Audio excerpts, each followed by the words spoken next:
السلام علیکم، خلیج نیوز کے ساتھ میں ہوں زینب علی۔ ناظرین، اس وقت میں جس شو روم کے باہر موجود ہوں، اس کے مالک کا نام عثمان مرزا ہے۔ وہی عثمان مرزا جس کی ایک ویڈیو وائرل ہوتی ہے جس میں دیکھا جا سکتا ہے کہ وہ ایک لڑکی اور لڑکے پر تشدد کر رہا ہوتا ہے، ان کو تھپڑ مار رہا ہوتا ہے، اس کے ساتھ ساتھ وہ ان کو جنسی طور پر بھی ہراساں کر رہا ہوتا ہے۔ ویڈیو میں دیکھا جا سکتا ہے کہ عثمان مرزا کے ساتھ اس کے ساتھ اور دوست بھی موجود ہوتے ہیں۔ کہا جاتا ہے کہ وہ اس کے گارڈز تھے، جبکہ کچھ اس کے دوست بھی تھے۔ یہ ویڈیو ہے جو کچھ عرصے پرانی ہے، لیکن چونکہ یہ 1-2 دن پہلے وائرل ہوئی، جس کے بعد سوشل میڈیا پہ کافی وائرل ہونے کے بعد لوگوں نے کافی غم و غصے کا اظہار کیا اور جو مجرمان ان کی جلد از جلد گرفتاری کا مطالبہ کیا، جس کے بعد اسلام آباد پولیس ایکشن میں آئی اور ان کو سب سے پہلے عثمان مرزا کو گرفتار کیا، جس کے بعد اس کے ساتھیوں کو بھی اب گرفتار کیا جا چکا ہے۔ آئیے چلتے ہیں، لوگوں سے جانتے ہیں کہ وہ اس سارے واقعے کو کس نظر سے دیکھتے ہیں اور کیا وہ پولیس کی کارروائی سے مطمئن ہیں یا نہیں۔ بالکل اس کی آزادانہ تحقیقات ہونی چاہیے،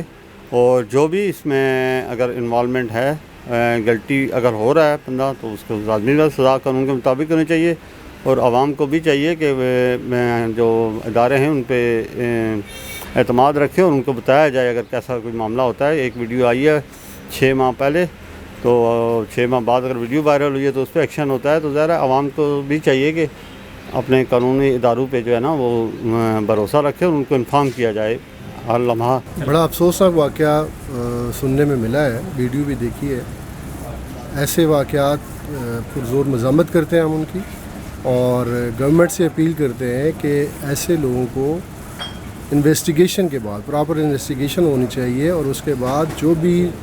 قصوروار لوگ ہیں ان کو قرار واقعی سزا دینی چاہیے۔ اور میں ریکویسٹ کروں گا گورنمنٹ سے